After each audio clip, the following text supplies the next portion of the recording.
British Imam Fahad Ahmed joins me now. Fahad, thanks very much for being with us. Inevitably, in the aftermath of these sorts of attacks, everyone wants to know what the Muslim community reaction is. So I put it to you now, being involved with one of the largest mosques in London, what has been the reaction of your community? Our hearts and sympathies go out for the people of London and people of Britain, and those that have been affected directly and those that are bereaved. This in no way at all represents the religion of Islam.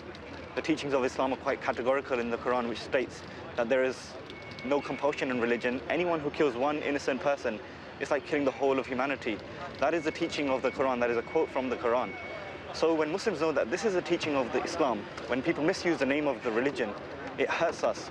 That's why we want to reach out to people. We were here yesterday, and across the country, we've been reaching out to people and opening ourselves up so that if people have questions, they can come and ask us. And we wish to explain to people that at this moment in time, we need to unite because these are very worrying times.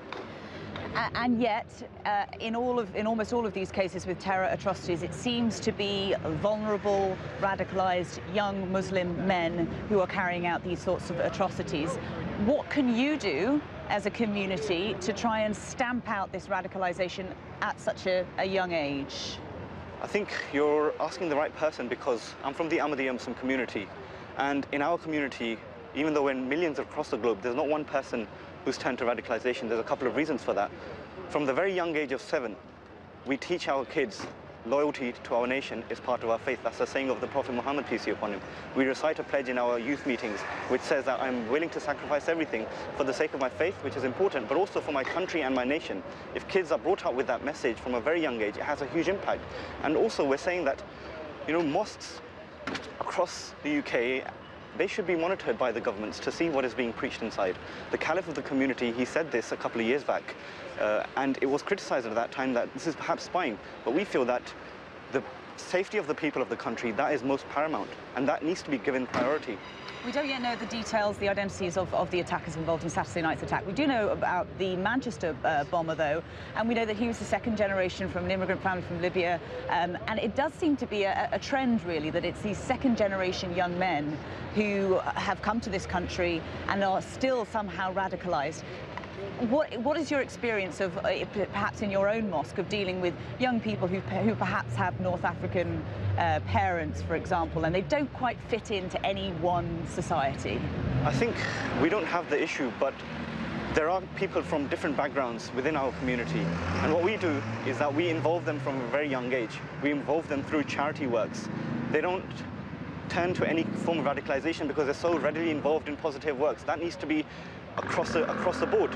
Our youth, they're more interested in picking up shovels and going out and helping flood victims. They're more interested in giving their blood for the sake of people. We're launching campaigns to raise money. We're launching campaigns to give our blood for the victims of the attacks.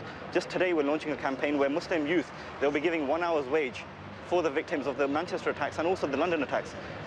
Our youth, they know the true teachings of Islam because they've been taught it regularly. If the emphasis is laid on Islam's true teachings, it has a huge impact.